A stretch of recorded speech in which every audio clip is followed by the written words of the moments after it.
Hello, my name is Dominique, and today we're going to be talking about the Messiah, about the name of the Messiah, Immanuel. Now, I know that in the New Testament, his name is given as Jesus, and so most of us, most of our lives, we have been calling on to Jesus for the name of the Son of our Father, for the name of the Messiah. But most of us already know that the word Jesus itself is a Greek word. It is not a Hebrew word. You will not find the word Jesus in any Hebrew dictionary. Not any reputable Hebrew dictionary anyway, because it is a Greek word. Then also, this means that when the Messiah walked here on earth, nobody was calling him Jesus. Nobody was saying, "Here goes the Son of God, Jesus." They were using his Hebrew name, the name that he was given by his mother. It is unlikely that the son of the Messiah would have been given a Greek name. He would have been given a Hebrew name, just like his father Joseph had a Hebrew name, and all of his fathers before him, going back to David, to Isaac, and to Abraham. Now, many of us think that Emmanuel is merely a title. God is with us. And so they dismiss it, saying that it is an epithet of the Messiah, just like we call the Messiah the Prince. Well, what they fail to understand is that all of the Hebrew names are constructed in this manner. They are composed of pieces, and each piece actually has a meaning.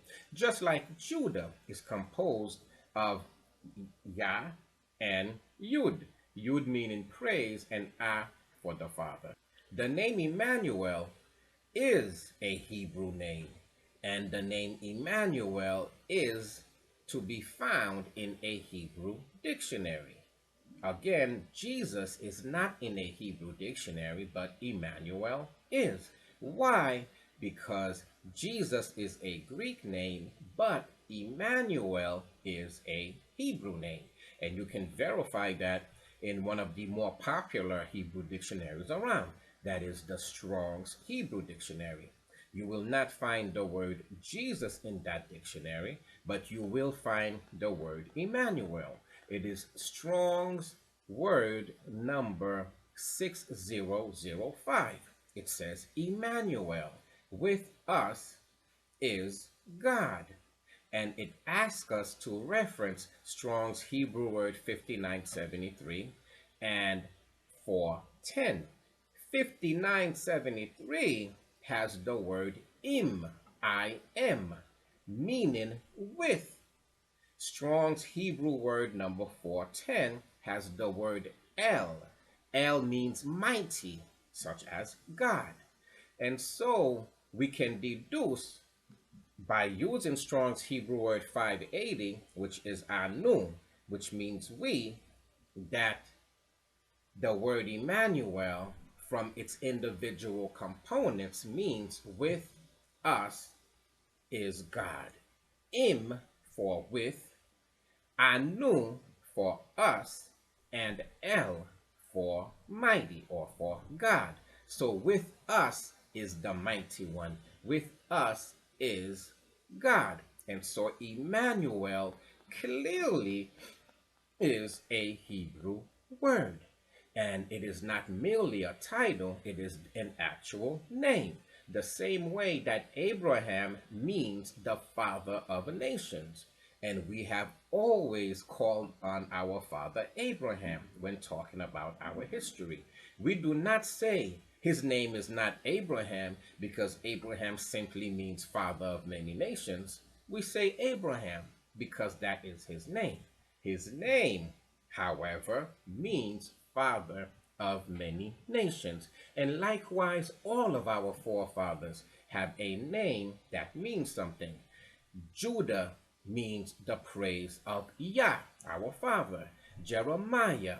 Isaiah means salvation of Yah, and so on and so forth. Israel also means Prince of El, the Mighty One.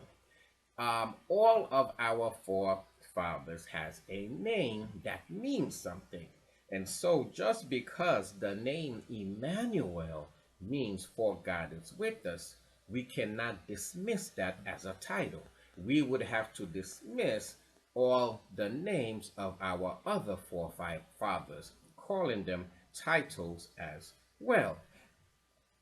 And so we see clearly that Immanuel is a Hebrew name. And if it is a Hebrew name, then it is certainly a name that you can trust. But there is a lot more evidence for using and trusting the name Immanuel. Um, Also, a lot of people say that Jesus is a transliteration of the word Joshua or Yeshua, but that is not true either. So in Luke 3, verse 9, in the King James Version, we read, which was the son of Jose, or Jose, which was the son of Eleazar, which was the son of Jorim, which was the son of Mathat, which was the son of Levi. So notice in Luke 3, verse 9, we have the word Jose. Well, the word Jose is the transliteration of the word Joshua that is used in the New Testament. We can verify this by looking at another version of the Bible. If you look at Luke 3, verse 9, in the New International Version, that is the NIV in verse 29 says the son of Joshua. They did not use a different transliteration. They did not use a Greek form of the transliteration of the Hebrew word for Joshua. They used Joshua itself. And so we see when we compare these two versions of the Bible, we see that Joshua has a Greek form of Jose and not Jesus. Jesus was used, but it was not taken from the word Joshua. Also, a lot of people say that the word Jesus could have been transliterated from Yahasha or Yeshaya. Yeshaya is the Hebrew form of the word Isaiah. Isaiah is the Greek form, the way the Greeks present it. But the transliteration of the original Hebrew we know to be Yeshaya. And if the Messiah's name was Yeshaya, then it should have been presented as Isaiah or Isaias in the Greek form. The same way we see that that Ishaya is transliterated as Isaiah in the Old Testament, and Yeshaya is transliterated in the Greek form as Isaias. We would expect that if the Messiah's name was Yeshaya, in the New Testament, it should be shown to read Isaias. Now, how did all this confusion take place? What happened? Why is it that today we have the name Jesus, whereas it should have been Immanuel? Well, there's a lot of precedence for this. This is nothing new. This is something that has been happening for a long time. For example, we see that even today there are many Jewish people who will not say the name of God. And this goes back to their so-called great assembly, the great synagogue. This is a group that went into Jerusalem after the population of Jerusalem was deported into Babylon. Well, this group, many of whom were Edomites, they became Jews by conversion, and they made a lot of changes to the Bible, a lot of changes to the interpretation of the Bible. as well that has been handed down to this day. That's why we do not see the name of our Father in the Bible a lot. We see the word God or Lord. Um, from around 300 years before Christ, those converts that were in Jerusalem decided to stop saying the name of our Father, a name that He wants us to say because He made it great, so that it will be renowned, so that it will be with fame throughout the ends of the earth. But why did they do this? Well, our Father said that His name shall bring fear to the Gentiles. It will cause them to tremble. So they do not want to say the name of our Father because they know that He will judge them. They know that He will not hold them faultless for all the multitude of the sins that they have committed throughout the entire world. And we also just see this in history, in our own history, that the children of the Babylonians will not say certain names, even to this day. They will not say the names of some of their greatest enemies, some of those people that have triumphed over them the most. We can look at the history of the people of Haiti, the people of Haiti. Their general, Jean Jacques Dessalines, said in his own words that his name, that is the name of Dessalines, would be a terror and a horror unto all of the Europeans. He said that the only way that they will bring themselves to even utter his name is to curse the day that he was born. And he said that because of the great defeats that the Europeans suffered on the island at the hands of the children of our Father who were living in Haiti at the time. And so we see in the Bible that names have been changed. We see that also in history.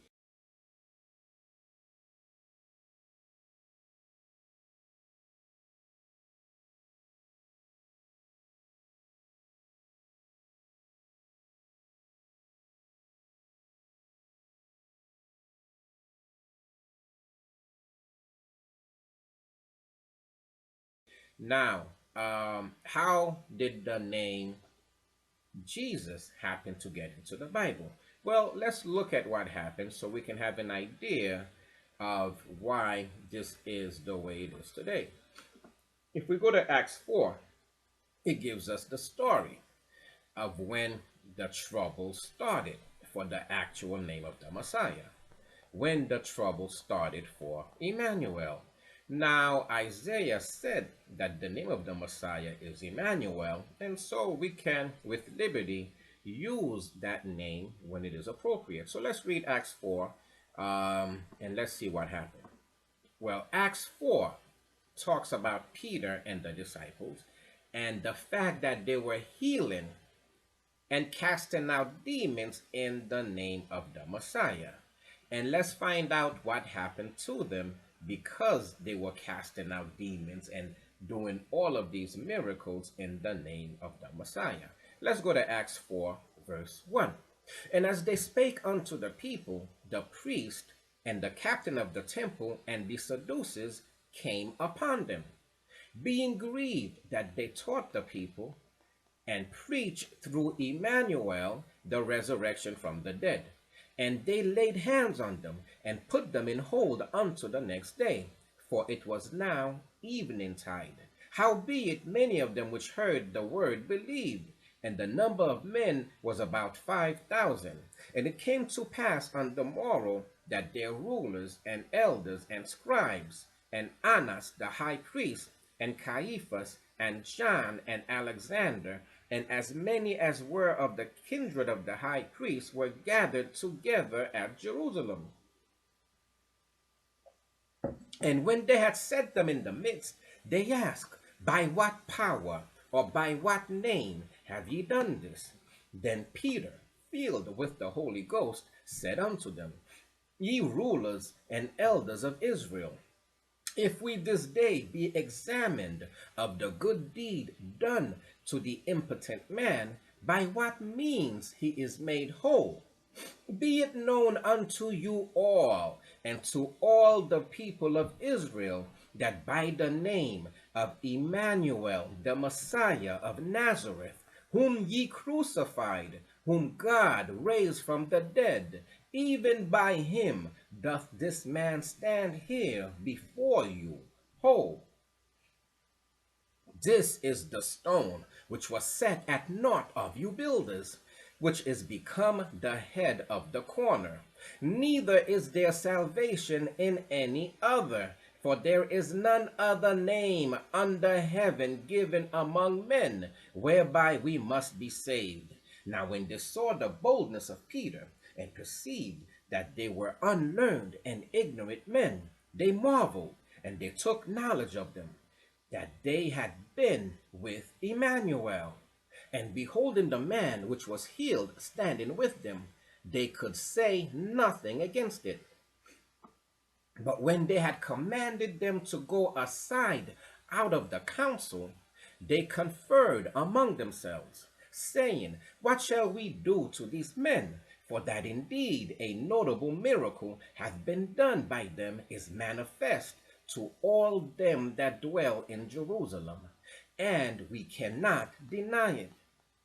But that it spread no further among the people, let us straitly threaten them, that they speak henceforth to no man in this name. And they called them and commanded them not to speak at all, nor teach in the name of Immanuel. But Peter and John answered and said unto them, Whether it be right in the sight of God to hearken unto you more than unto God, judge ye. For we cannot but speak the things which we have seen and heard. So when they had further threatened them, they let them go, finding nothing how they might punish them because of the people. For all men glorified God for that which was done. For the man was above 40 years old on whom this miracle of healing was showed. And being let go, they went to their own company and reported all that the chief priests and elders had said unto them. And so what we just read in Acts 4 is that Peter and the disciples were performing miracles in the name of Immanuel. And what happened, the leaders of Israel at the time, the Pharisees and the Sadducees, called them over and told them, you had better stop. Stop using the name Immanuel, or it will not be good for you. Stop using the name Immanuel. But remember in verse 10, this is what Peter answered. He said, Be it known unto you all and to all the people of Israel that by the name of Immanuel, the Messiah of Nazareth, whom ye crucified, whom God raised from the dead, even by him does this man stand before you whole. So Peter evoked the name of Immanuel. But he was told in verse 17, But that it spread no further among the people, let us straitly threaten them. Peter and the disciples were threatened that they henceforth speak to no man in this name. And they called them and commanded them not to speak at all, nor teach in the name of Immanuel. And so Peter and the disciples were told, stop it. Stop saying the name. If you're going to teach, use another name. Do not use the name Immanuel. But what did Peter say? He asked, is it right in the sight of God to hearken to you more than to God? Peter said, no, I will not listen to men. I will not listen to a man. I will not follow the precepts of man, but I will listen to my Father, the creator of heaven. And that's exactly what Peter and the disciples did. Even though they were told to stop, they did not stop. They continued to preach to the people and to preach concerning the name of the Messiah, Immanuel, and to cast out demons and to do miracles in his name. Now, also in verse 23, we see that Peter and the disciples told everybody what they were told. Peter told everybody. That means he told those who are of the circumcision and those who were not of the circumcision. He told the children of Israel and he told the Gentiles that were around that this had happened to him, that he was told not to teach in the name of Immanuel. But of course, he continued on in defiance. Let's pick it up in Acts 5, verse 25. Then came one and told them, saying, Behold, the men whom ye put in prison are standing in the temple and teaching the people. Then went the captain with the officers and brought them without violence, for they feared the people, lest they should have been stoned. And when they had brought them, they set them before the council. And the high priest asked them, saying, Did not we straitly command you that ye should not teach in this name? And behold, ye have filled Jerusalem with your doctrine, and intend to bring this man's blood upon us. Then Peter and the other apostles answered and said, We ought to obey God rather than men. Again, Peter said that he should obey God. And how do you obey God? By obeying the words of his prophets. So we should obey the words of the prophets of men, of God, and not the words of men. Today, most of us, especially in the Christian world, in fact, in most of the worlds that we live in, we follow the precepts of men. We listen to men's interpretation of the words of the prophet. When the prophet says one thing, we say another. For example, when the prophets say, leave Babylon, we say it is spiritual because a man told us that it is spiritual. When the prophets say obey the Sabbath, we observe Sunday because a man said to observe Sunday. So we do not follow God, we follow man. We follow the precepts of man. And Peter said this is wrong. And our Father said it is a dangerous and deadly thing for us to do. It might cost us our soul. Let's read Acts 5, verse 28. Again, saying, Did not we straitly command you that ye should not teach in this name?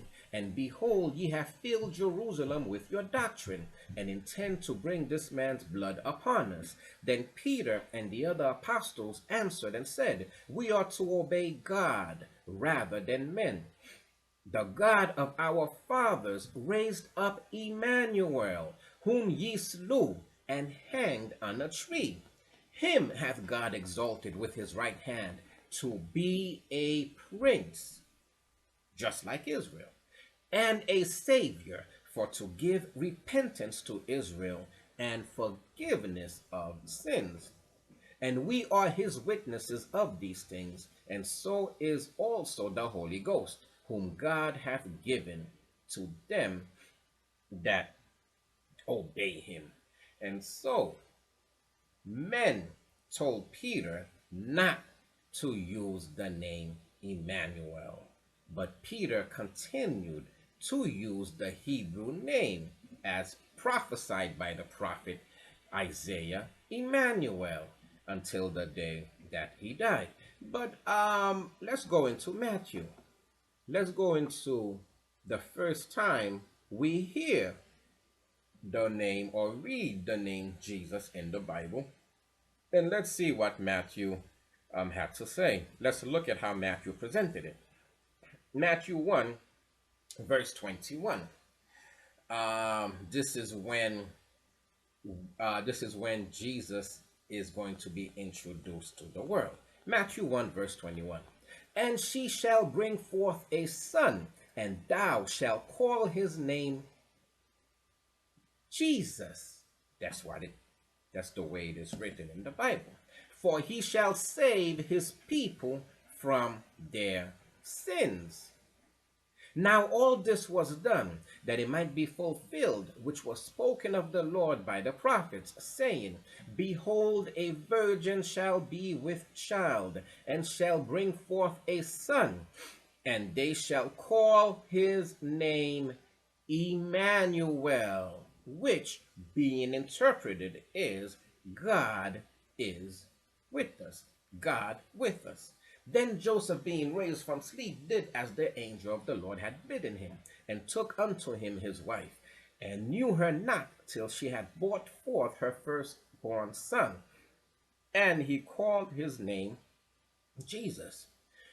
Now, remember, the book of Matthew was not written at the time that the Messiah was actually alive. And so the people who were writing the or the people who are in charge of preserving the writing of Matthew, those people would have already known that using the word Emmanuel is a problem, and that using the word Emmanuel can bring forth a lot of punishment. But also, we know that when the Roman Catholics took over the gospel of the Messiah, the gospel of Emmanuel, they made certain changes. And one of these changes was to solidify the name of Jesus as a replacement for the name Emmanuel. But when we read Matthew again, we clearly see that the answer is given right there in the very passage itself. It says that, and she shall bring forth a son, and shall call his name Jesus. That's the way it is written. But in verse 22, it's clarified. It says, Now all this was done, that it might be fulfilled. So Matthew is saying that the name of the Messiah is a fulfillment of prophecy. All this was done that it might be fulfilled, which was spoken of by the Lord, by the prophet, saying, Behold, a virgin shall be with child, and shall bring forth a son, and they shall call his name Immanuel. And so Matthew said that the name of the Messiah is the fulfillment of prophecy. And he said that the prophet said that his name would be Immanuel. And so Immanuel would be the name that the child had to have been called if the prophecy was fulfilled. If Mary gave birth to a child and named the child Jesus, then this passage makes no sense at all, because the prophecy would not have been fulfilled. The prophecy did not say that his name would be Jesus.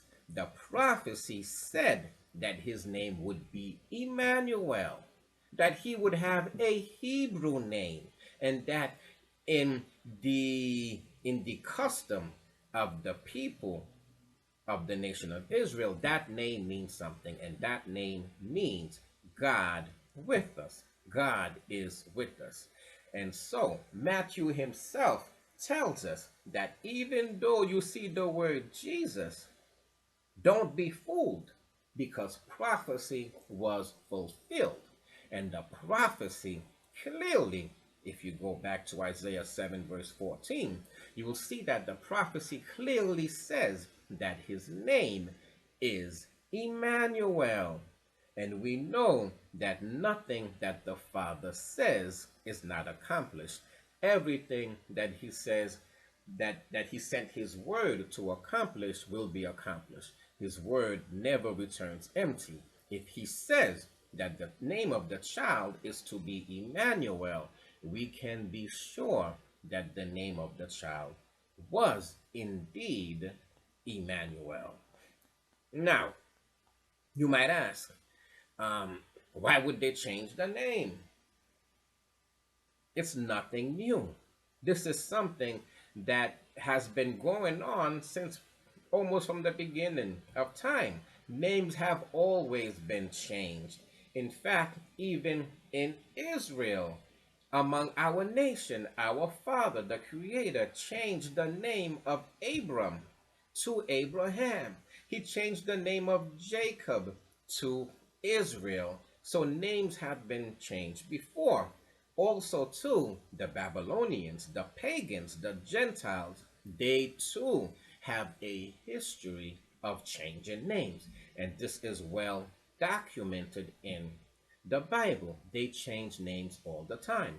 For example, if you go to Daniel 1, verse 6, we read how the names of the prophets that were in exile, that were deported from their land in Judah to Babylon, a lot of those prophets had their names changed by the people of the land, by the leaders of the land. Let's go to Daniel 1, verse 6. It says, "Now among these were the children of Judah, Daniel, Hananiah, Mishael, and Azariah, and unto whom the prince of the eunuchs gave names. For he gave unto Daniel the name of Belteshazzar, and to Hananiah of Shadrach, and to Mishael of Meshach, and to Azariah of Abednego.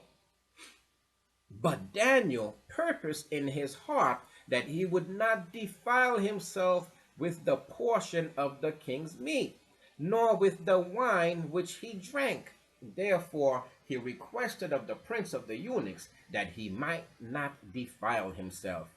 What we just read in verse 8 is that even though their names was changed, Daniel himself did not oppose that. He did not feel compelled to say, "No, my name will not be changed." That wasn't a big fight for him. What was a bigger fight was that he not be defiled by eating certain of the foods that the laws of the prophets forbid him to eat. And so he objected to that. That's because at that time, this was something very, very common for your name to be changed. And so Daniel's name himself, while he was alive, was changed to Belteshazzar. It was not a transliteration of Daniel, it was a completely different name. Now, let's go to Daniel 4, verse 8. Let's see why it was changed to Belteshazzar. Daniel 4, verse 8. "But at the last Daniel came in before me, whose name was Belteshazzar, according to the name of my God, and in whom is the spirit of the holy gods. And before him I told the dream, saying." And so we see that Daniel was given the name of Belteshazzar, and Belteshazzar is the name of one of the Babylonian gods. So, because Daniel was a great prophet, a great man, they gave him the name of one of their so-called great gods, as if to say, when they give reference to Daniel, they're paying homage to their god Belteshazzar. And so we see that this is nothing new, that the Babylonians were into changing names to fit their needs. And we see another example of that in Revelation 9, verse 11. Revelation 9, verse 11 reads, "And they had a king over them, which is the angel of the bottomless pit, whose name in the Hebrew tongue is Abaddon, but in the Greek tongue hath his name Apollyon." So in Revelation, we learn that names change as you go from one language to another sometimes. Sometimes they'll transliterate it, sometimes they'll give you an entirely different name. And this is the case in Revelation 9. Abaddon became Apollyon. Abaddon Hebrew, Apollyon Greek. And so again, we see that this is nothing new. That the Babylonians used to change names. The Greeks also used to change names. They are the children of the Babylonians. They used to change names as well. They used to change people's names to suit their needs, to mask something or to hide something or to misdirect you in some way that served their purpose.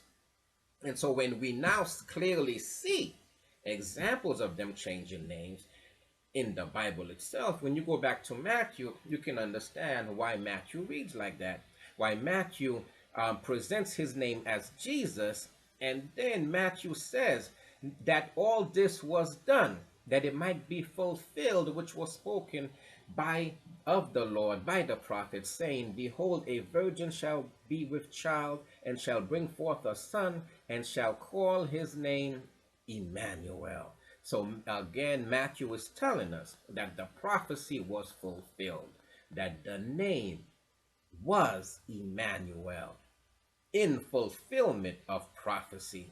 But the word Jesus was inserted in there as a name that was given to Immanuel. The same way Belteshazzar was given to Daniel, and throughout Babylon, Daniel was known as Belteshazzar. When they saw Daniel, the Babylonians that did not know his real name, they would say, hey, there go Belteshazzar. Well, today, the modern Babylonians and we of Israel who are among them, we say, hey, there go Jesus, because that's the name that we were given. They did not know that his name was Daniel, and we, a lot of us, do not know that his name is Immanuel, but they called him Jesus after the name of their God because of his might, because Immanuel is great, a great prophet, revered, and he is with the mighty one. So they gave him a name, a mighty name, in their customs, among their false gods. They gave him the name of Jesus, but his name is actually Immanuel. God is with us. Now, what does the Messiah say about all of this? We can look to his words because he spoke a lot. It's written throughout the New Testament.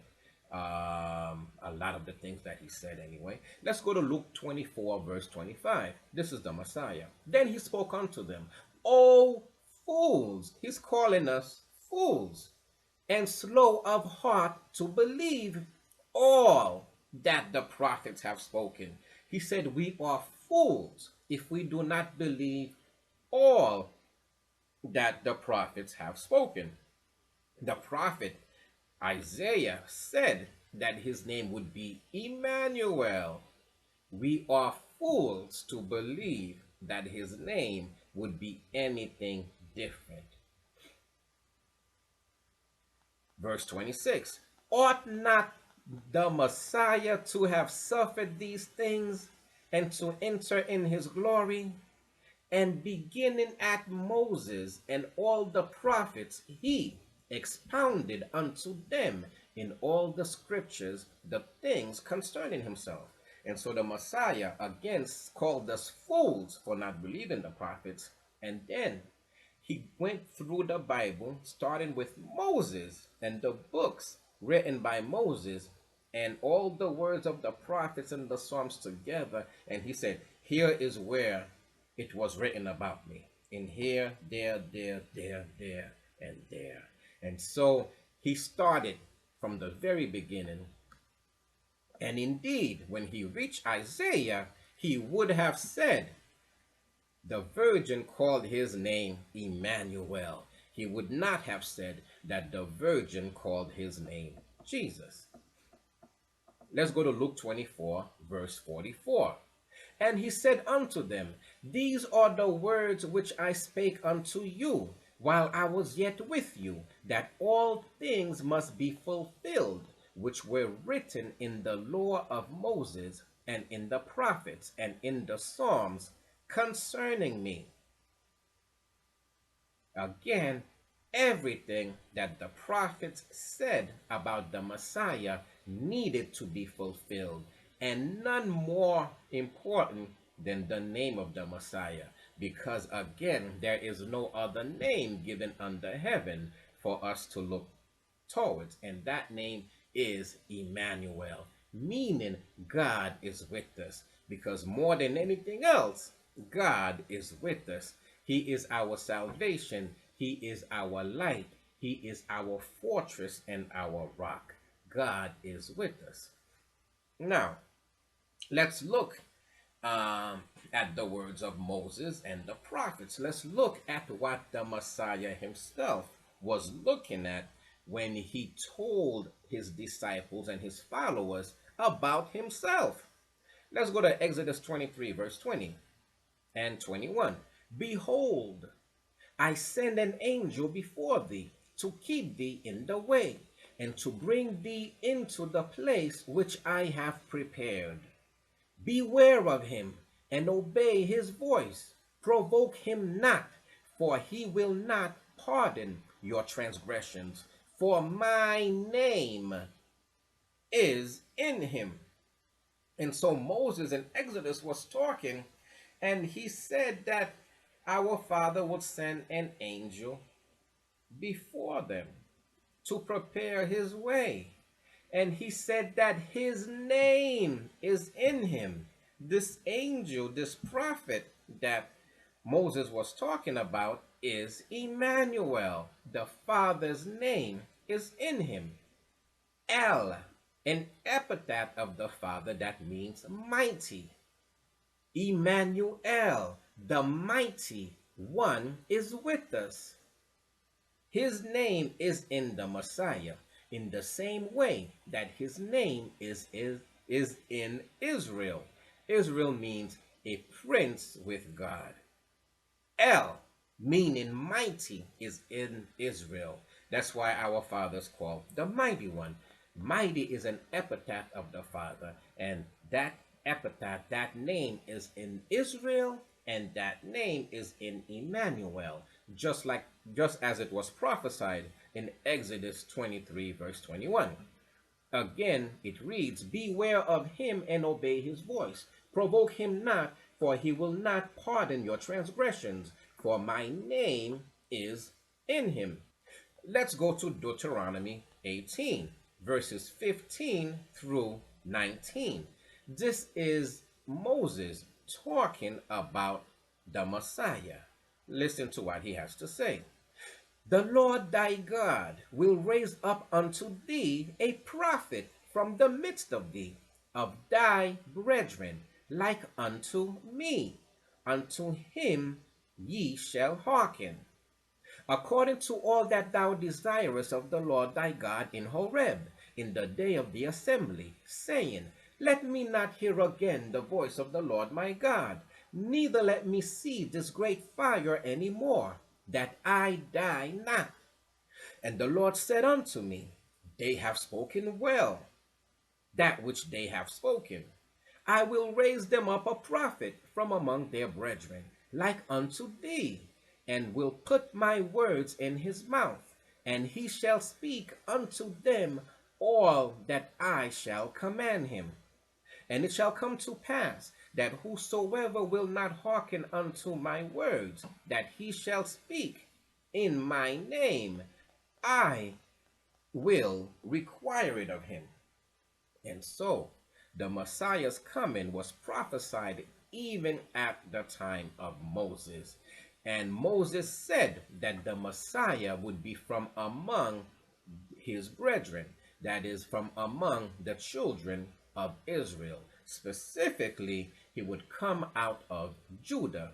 And in verse 19, we learn that everything that the Messiah says, we are required to obey or suffer tremendous consequences.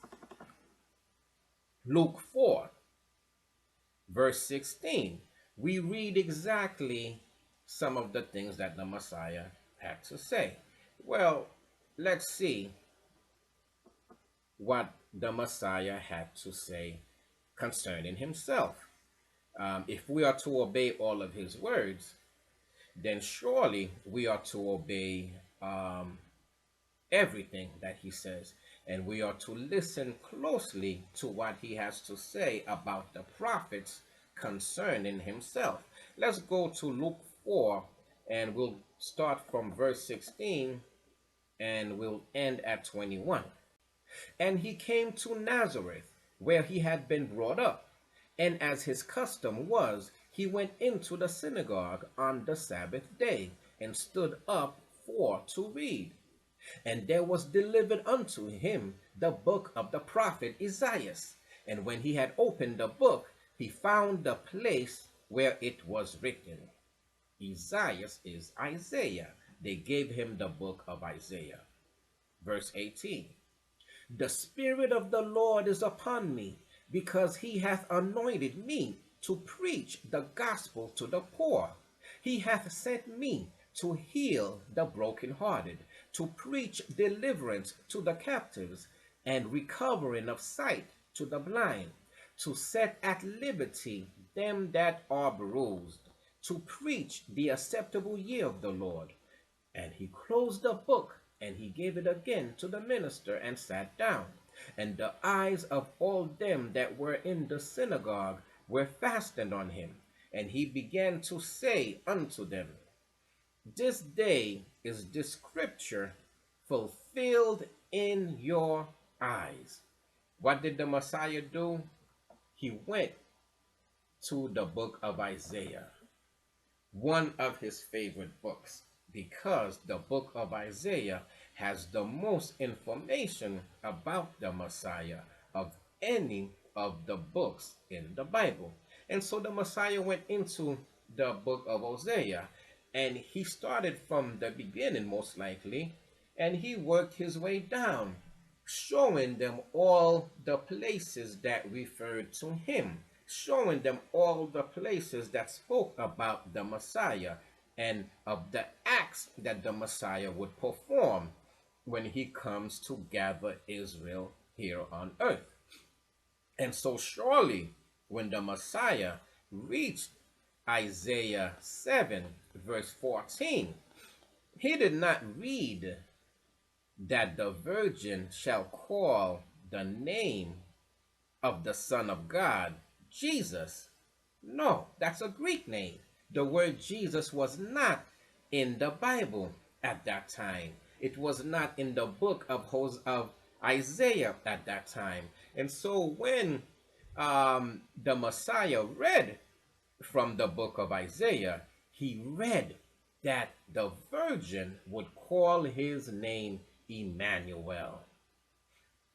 And sure enough, let's go to Isaiah 7, verses 13 and 14, and we can read it for ourselves.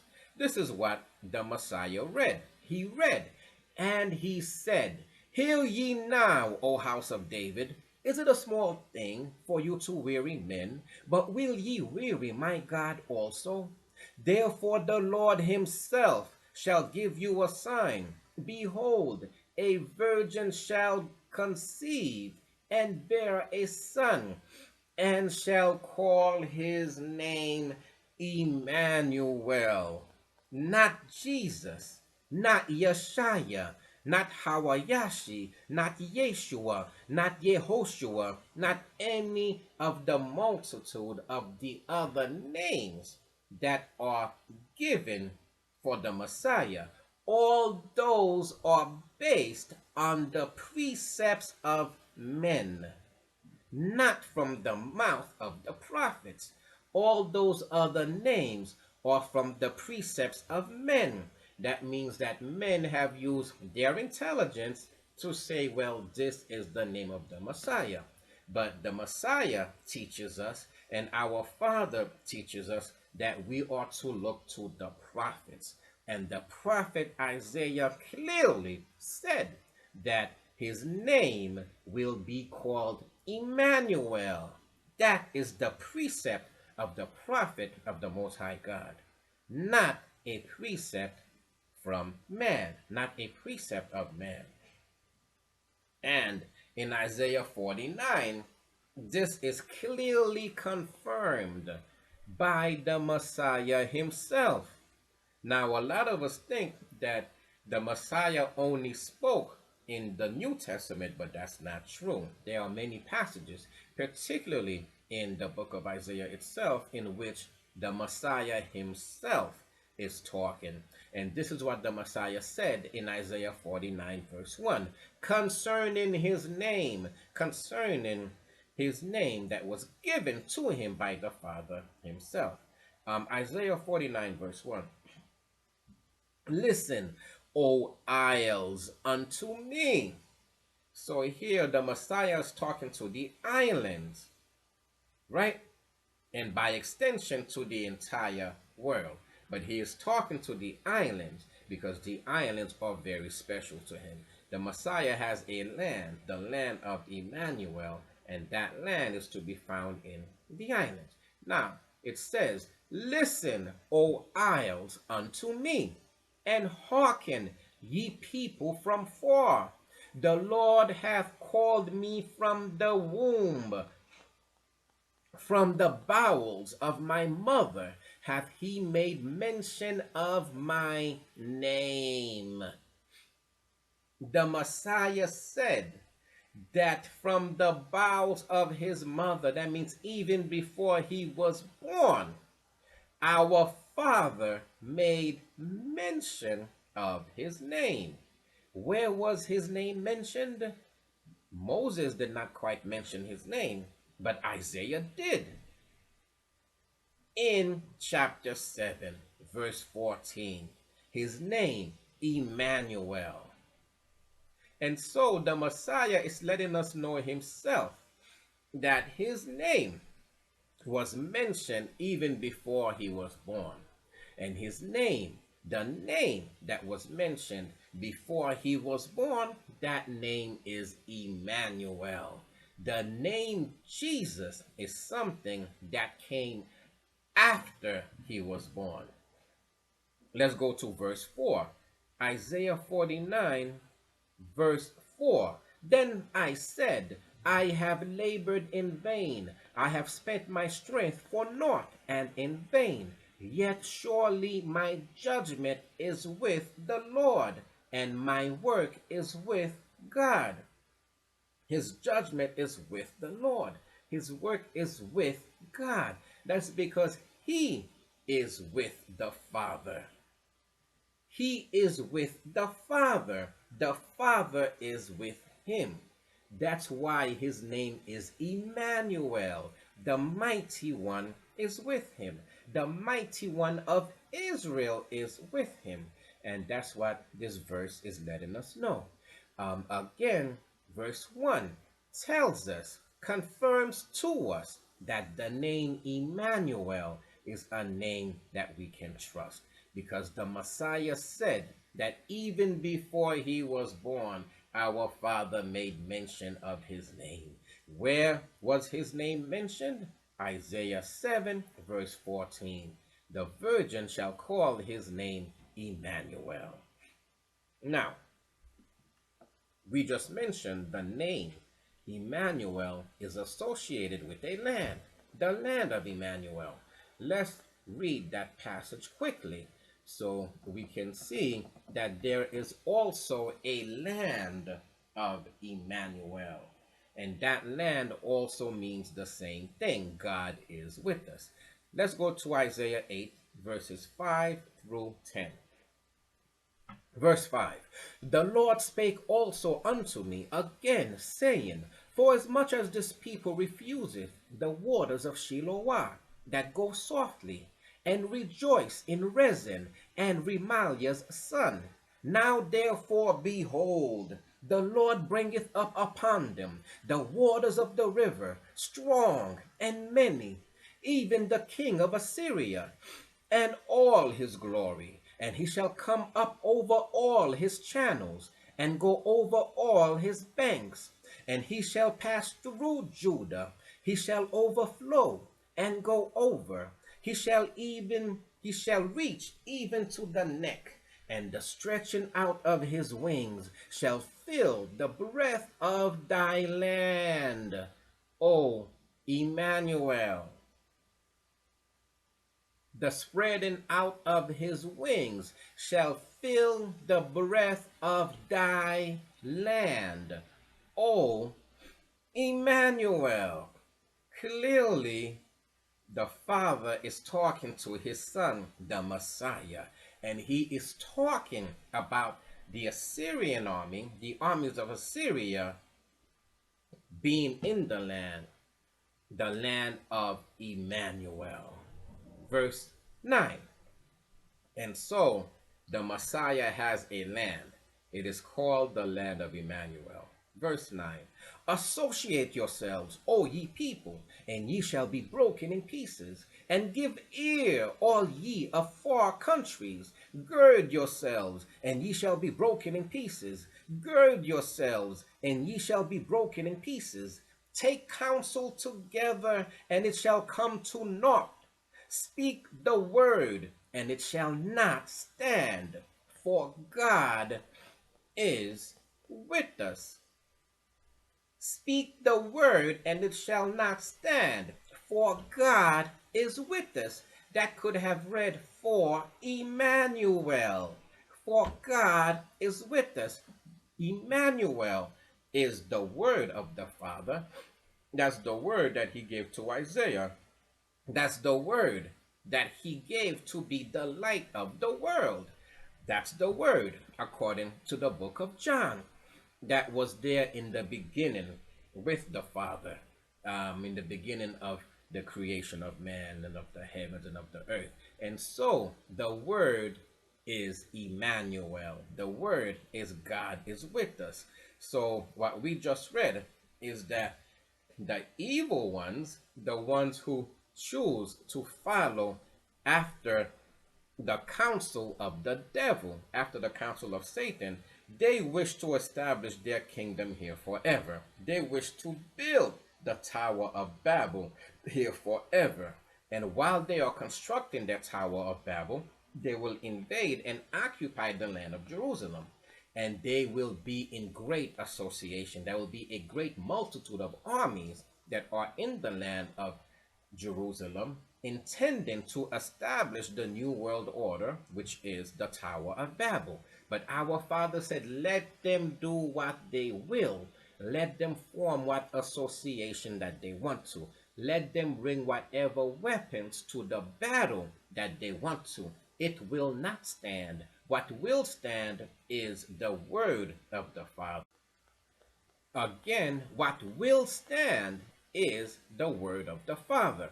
And the word of the Father is God is with us. It is Immanuel. And so long as God is with us, who can be against us? So long as God is with us, no weapons formed against us shall prosper. And so Isaiah 8 is very important because it talks about the land of Immanuel. And it also talks about the fact that God is with us. None can be against us. Let's go to Zechariah 8, verses 19 to 23, because this passage also has the phrase, for God is with us. It also has the phrase, Immanuel. Let's read it together. Zechariah 8, verses 19 through 23. Thus saith the Lord of hosts, the fast of the 4th month, and the fast of the 5th, and the fast of the 7th, and the fast of the 10th shall be to the house of Judah joy and gladness and cheerful feast. Therefore love truth and peace. Well, why is the fast to the house of Judah? Because the gathering in these latter days shall be to Judah. We learned that in Genesis 49, verse 10, that the gathering is to Judah. Well, Judah is a land today. It's the same land that the Messiah was talking to in Isaiah 49, verse 1, when he said, "Listen, O isles, unto me." That is the land of Immanuel that is written of in Isaiah 8, verse 8. The land of Immanuel. Let's finish reading Zechariah. Let's go to verse 20. Thus saith the Lord of hosts, it shall yet come to pass that there shall come people and the inhabitants of many cities. And the inhabitants of one city shall go to another, saying, let us go speedily to pray before the Lord, and to seek the Lord of hosts. I will go also. Yea, many people and strong nations shall come to seek the Lord of hosts in Jerusalem, and to pray before the Lord. Thus saith the Lord of hosts, in those days it shall come to pass that 10 men shall take hold out of all languages of the nations, even shall take hold of the skirt of him that is a Jew, saying, we will go with you, for we have heard that God is with you. Where are all these people going? The gathering is to Judah.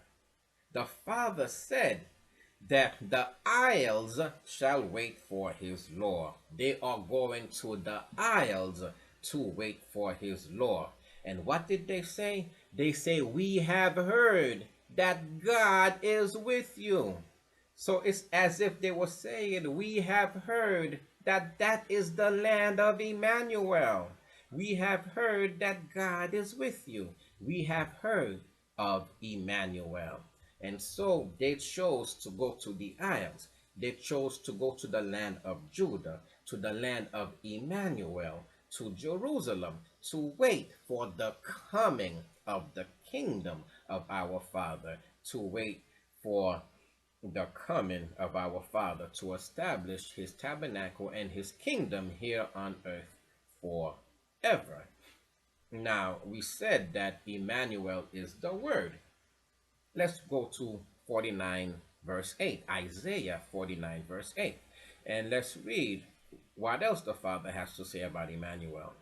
Isaiah 49 verse 8, thus saith the Lord, in an acceptable time have I heard thee, and in a day of salvation have I helped thee. I will preserve thee, and give thee for a covenant of the people, to establish the earth, to cause to inherit the desolate places. So the Messiah is given as a covenant to the people. What is this covenant? God is with us. That is the covenant, that if you obey the laws and the commandments of our Father, and surely we have read that if you do not obey the laws and the commandments, then there is no light in you. If you do not begin with the laws and the commandments, there is no light in you. But if there is light in you, if you do wish to seek to observe and obey the laws and the commandments of our Father, then indeed this covenant is for you.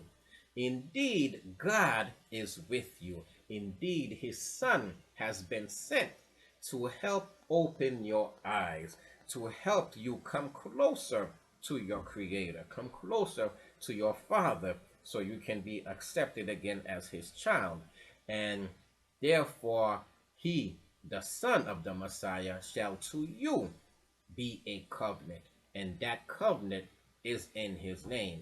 Immanuel, God is with us. That is the covenant of the Son of the Messiah, of the Son of the Father. That is the covenant of the Messiah. Now,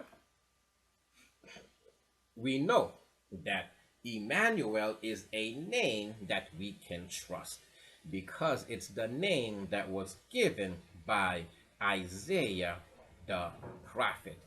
But a lot of us don't know that. We think it is Jesus. We think that the name should be Jesus. But if that is so, why would we have Proverbs 30. If it is Jesus, then everybody is in the light. Most people already know about Jesus. Then we would say that most of the world is in the light. But we read over and over that the world, especially today, is in gross darkness. We are in darkness. And so most of us do not know the truth. Let's go to Proverbs 30, verses 1 to 5. And let's look at a challenge that our Father gave us. A challenge that he is using to make us question our knowledge, to make us seek wisdom and understanding. Proverbs 30, verse 1. The words of Agur, the son of Jakeh, even the prophecy the man spake unto Ethiel, even unto Ethiel and Ukal. Notice that the word Ethiel is there twice. Why? Because the word Ethiel means God is with us. The same way that Immanuel means God is with us, Ethiel also means God is with us. And again, that's there as a clue. Verse 2. Surely I am more brutish than any man, and have not the understanding of a man. I have neither learned wisdom, nor have knowledge of the holy. Who hath ascended up into heaven, or descended? Who hath gathered the wind in his fist? Who hath bound the waters in a garment? Who hath established all the ends of the earth? What is his name? And what is his son's name? If thou can tell. So the Father is challenging us. What is the name of the Father? What is the name of the Son? If these two things were known by everybody, why would the challenge be there? Verse 5. Every word of God is pure. He is a shield unto them that put their trust in him. So the Father said all of his words are pure. Likewise, Immanuel, the word of the Father, is pure. And if you put your trust in your Father, you can put your trust in Immanuel, in his Son, the word of the true and only living God. A lot of us might say, well, so what if we call him Jesus? What's wrong with that? Well, let's see what the Bible says. Acts 26, verse 14 reads, And when we are fallen, and when we are all fallen to earth, I heard a voice speaking unto me. Acts 26, verse 14. This is Paul talking, right? And Paul says, And when we were all fallen to earth, I heard a voice speaking unto me, and saying in the Hebrew tongue, Saul, Saul, why persecutest thou me? It is hard for thee to kick against the pricks. And so there was a voice from heaven, presumably, speaking to Paul, and he spoke to Paul in the Hebrew tongue. Now, Paul spoke several languages. He could have spoken to Paul in Greek. He could have spoken to Paul in another language that Paul spoke, but he spoke to Paul in Hebrew. Why was Paul spoken to in Hebrew? Well, if we go to Ecclesiasticus, a book in the Apocrypha, in the very first verse or the very first chapter, we read, For the same things uttered in Hebrew and translated into another tongue have not the same force in them. And not only these things, but the law itself and the prophets and the rest of the books have no small difference when they are spoken in their own language. That means that when they are spoken in another language, there is a big difference. The difference is not small. Now, certain things may not be as important as certain other things, but when you are calling on to a name, it makes sense to use the name that was used in the original language, as that name itself would have a lot more force than that name transliterated, or that name spoken as another name. For example, if the name is Immanuel, and it is Immanuel, then the force is in Immanuel. If, however, you use the name Jesus, you're using a different name. It's a translation. It is not even a transliteration, but it is a translation. And that translation will not have the same force as the original name. And consider Acts 19, verses 13 through 17. It illustrates this, and it takes it to another level. Acts 19, verses 13 through 17, talks about this fact that when you evoke a name without understanding the name, or when you evoke the wrong name, you might find yourself in trouble. It illustrates it very well. Acts 19, verse 13. Then certain of the vagabond Jews, exorcists, took upon them to call over them which had evil spirits the name of the Lord Immanuel, saying, We adjure you by Immanuel, whom Paul preacheth. And there were 7 sons of one Sceva, a Jew, and chief of the priests, which did so. And the evil spirit answered and said, Immanuel I know, and Paul I know, but who are ye? And the man in whom the evil spirit was leaped on them and overcame them and prevailed against them, so that they fled out of the house naked and wounded. And this was known to all the Jews and Greeks also dwelling at Ephesus. And fear fell on them all, and the name of the Lord Immanuel was magnified. And so, we just read that certain people were casting out devils in the name of Immanuel, saying that's who Paul preached. But what happened? The demons came out of the people and went into those people themselves. The people who were casting out the demons eventually inherited the demons. Why? Because they were calling on the name of Immanuel without any understanding. They were calling on the name Immanuel without following Immanuel, without following the laws and the commandments of God that Immanuel stands for. And so those people did so without any understanding, without any sincerity in their heart, and they ended up paying a heavy price. In this example, even though at that time the people still knew the name Emmanuel, because that's who Paul was calling on, that's who Paul was preaching about. Even though they knew the name of Emmanuel, because they did not follow Emmanuel, because they did not understand what it meant to follow Emmanuel, they paid a heavy price. Well, how about those people today who are calling on the name Jesus without understanding that that is not the name of the Messiah?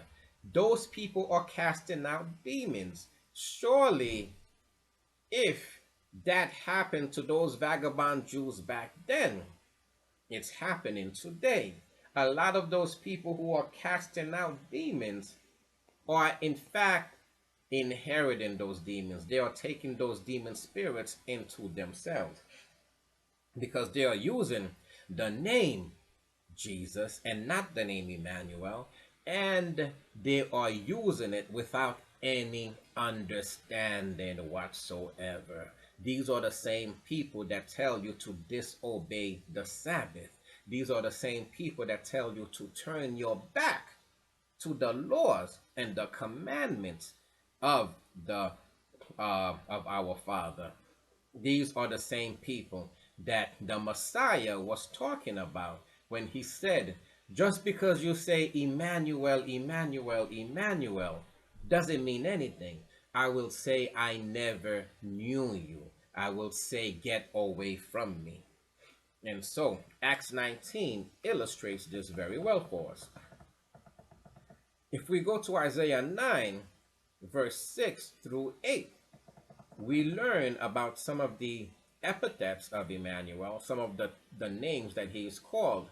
And we also learn that he is the Word, as John said, the Word that has lighted upon Israel. Isaiah 9, verse 6, for unto us a child is born, unto us a son is given, and the government shall be upon his shoulder, and his name shall be called Wonderful Counselor, the Mighty God, the Everlasting Father, the Prince of Peace. Of the increase of his government and peace there shall be no end, upon the throne of David and upon his kingdom, to order it and to establish it with judgment and with justice from henceforth, even forever. The zeal of the Lord of hosts will perform this. The Lord sent a word into Jacob, and it hath lighted upon Israel. That word is Immanuel, for God is with us. God is with us. Immanuel, the Messiah. That is the word that has lighted upon Israel. That is the name of the Messiah. Isaiah 55, verse 11. This is the Father talking. He says, so shall my word be that goeth forth out of my mouth. It shall not return unto me void, but it shall accomplish that which I please, and it shall prosper in the thing whereto I sent it. So shall my word be that goes out of my mouth. The Father says that his word shall accomplish everything that he meant for it to accomplish. In our case, in our lesson, in our topic for the day, Immanuel is the word that was sent by the Father. And Immanuel is the light of Israel. He is our Messiah. He is the one that will gather us into the land of the Messiah, the land of Immanuel. The word is Immanuel. We can end by reading what the Messiah himself read about himself when he was talking to his disciples and to his followers. Isaiah 42, verses 1 through 7. Behold my servant, whom I uphold, mine elect, in whom my soul delighteth. I have put my spirit upon him. He shall bring forth judgment to the Gentiles. He shall not cry, nor lift up, nor cause his voice to be heard in the street. A bruised reed shall he not break, and the smoking flax shall he not quench. And he shall bring forth judgment unto truth. He shall bring us the truth. He shall not fall, he shall not fail, nor be discouraged, till he have set judgment in the earth, and the isles shall wait for his law. That is, the land of Immanuel shall wait for his law. Thus saith God the Lord, he that created the heavens and stretched them out, he that spread forth the earth, and that which cometh out of it, he that giveth breath unto the people upon it, and spirit to them that walk therein. I, the Lord, have called thee in righteousness, and will hold thine hand, and will keep thee, and give thee for a covenant of the people, for a light of the Gentiles, to open the blind eyes, to bring out the prisoners from the prison, and them that sit in darkness out of the prison houses. We are all in prison today, a slave to the world that we live in, this matrix that was created for us. We are all, most of us, in Egypt. We are in the house of bondage, and our Father has sent a word, And that word is Immanuel, to be a covenant to the people. For God is with us. And so, to recap, we see that Immanuel is not a title, or else we can say that Abraham is a title. But just like Abraham is a name that has a meaning, and it means the father of many nations, likewise, Immanuel is a name that has a meaning. And the meaning is God is with us. Immanuel cannot be transliterated into Jesus. It was translated and given the name Jesus. And so today we all say Jesus, but Jesus is not the name of the Messiah. The name of the Messiah is Immanuel. And Immanuel is the name that was given unto under heaven for men to call on. It is the name that Peter and the rest of the disciples used. It is the name that Paul used. That name is the word that the Father sent into Israel, and it is the covenant of the people. What is the covenant? The covenant is God is with us.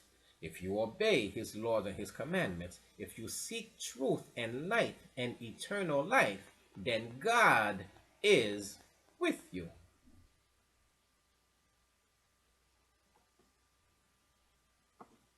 Immanuel.